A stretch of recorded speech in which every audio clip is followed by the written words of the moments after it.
Mandibulise kuni bathandi bezemidlalo eMzantsi Afrika, ingakumbi kuni balandeli bebhola elikhulu ke laseMzantsi Afrika. Ukhanyisa Mayo baphulaphuli, umfana omdala uzawubuya kwiKaizer Chiefs ngoSeptemba.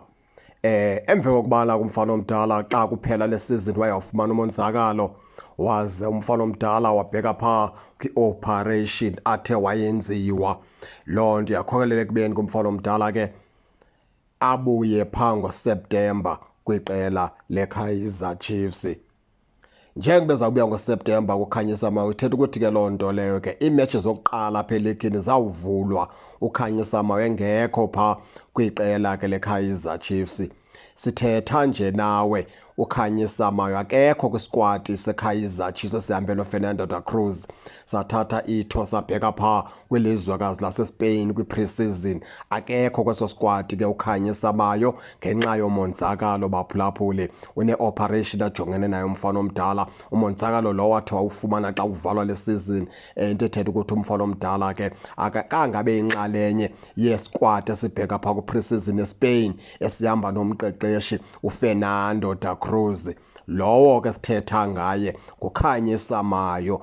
Khumbula kaloku mphulaphuli into yokubana ke uKhanyisa Mayo lo ngulona ke agqiba ukusayina i-contract neqela leKaizer Chiefs.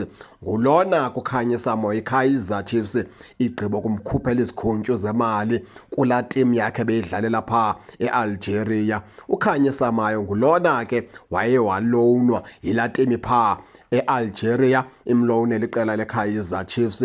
Yazi Kaizer Chiefs ke yanyuka nengalo xa kucaba ke loan kaKhanyisa Mayo ifikelele esiphelweni, and ke ngoku kuyafuneka into yokubana uKhanyisa Mayo aphinde back phaa kulaa team yaseAlgeria. Yathi laa team Kaizer Chiefs into zimbini, if niyayifuna le player ngokusemthethweni khuphani imali niyithenge, okanye ke nisibuyisele iplayer yethu siphinde sicinge into yokubana ke siza kwenza njani ngayo, ngoba le player iseyiplayer yethu apha ke eAlgeria. iKaizer Chiefs yenza ke izinto ezinhle, yathatha imali yamthenga uKhanyisa Mayo phaa kulaa team yakhe yaphaa eAlgeria. Waguquka kuKhanyisa Mayo wayiplayer yeKaizer Chiefs ke ngokusesikweni ke baphulaphuli. Ndifuna nje ukunicacisela ngoKhanyisa Mayo. Ngoku uKhanyisa Mayo akekho kwiskwadi esibheke phaa eSpain kwi-pre-season ke